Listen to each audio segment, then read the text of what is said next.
everyone, on today's episode I'm going to be sharing with you how to make everyone's favorite pasta dish, spaghetti bolognese. To start making spaghetti bolognese, obviously you need to have good spaghetti. So I'm using Barilla here. This is one of my favorite pastas. So you can use anything that you like. I have one video which I've done on a king prawn pasta that I've explained how do you boil spaghetti, but generally any pasta that you use, just refer to the packet instruction because different brands have got different time limits. So before we make any base of a pasta sauce, for a ragu, traditionally we have something called a sofrito. A sofrito is a mix of minced onion, celery and carrots that we are going to saute slowly. So what it does, it actually creates a very nice sweet savory base for our long slow cooking beef ragu a la bolognese. So now I've got my pan, little stock pot here on a medium low heat, olive oil, butter. So I'm going to allow the butter to melt together with the olive oil. Minced onion, give this a quick stir. Let this bubble up a little bit. I'm using garlic here. Some recipes don't actually call for garlic if you're a purist. But I think garlic kind of gives a nice dimension to it. It has a really nice smokiness. So I'm adding some garlic. Now you're just going to cook it for about a minute or so until the raw garlicky oniony smell is kind of out. Celery, carrots. Give this a good stir. So I'm going to just add in 2 pieces of bay leaf here first. So these are like your aromatics, you know, before you start a base of any sauce. Let this slowly simmer.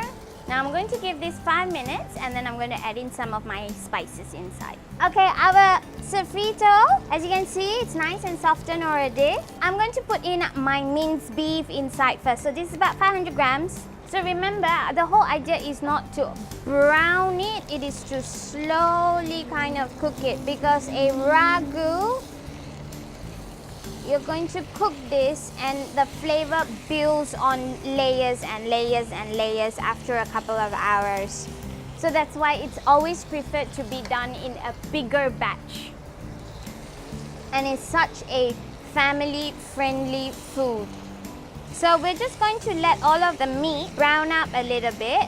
Black pepper, salt. The thing about making a ragu is you need really simple ingredients but good quality ingredients. So I've got with me here whole peeled tomatoes, okay, and tomato puree. So this is actually one of the most delicious flavors that kind of binds everything up together. So now, you might be wondering why I'm not using fresh tomatoes, but actually these are the best kind of tomatoes to use, which are in the can already, because fresh tomatoes, it depends on the time of the harvest, and different regions have got different flavors. Sometimes your tomatoes may be a bit too acidic or too tart. So canned tomatoes are naturally picked during their ripest and the sweetest. So that is why whenever you make a tomato-based sauce, it's always a good idea to use canned tomatoes for the flavor and of course the consistency as well. 1 can alone for this 500 grams. You don't need to chop it up, don't worry about it, because as it cooks in a couple of hours, what is going to happen is it's all going to break down and become mush anyway.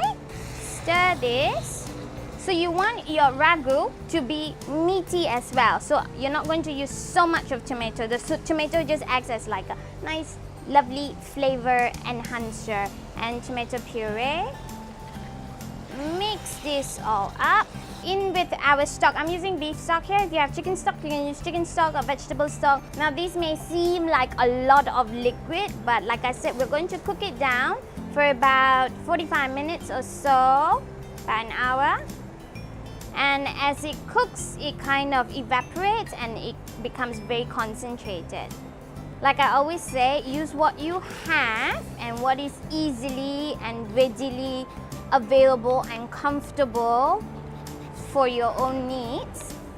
Little bit, we don't want it to be too lemony or citrusy. You just want to help to kind of like, you know, bind the flavor up together.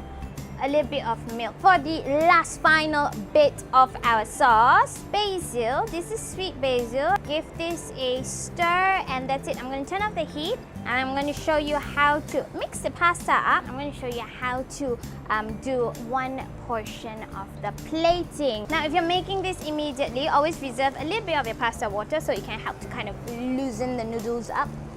Yummy!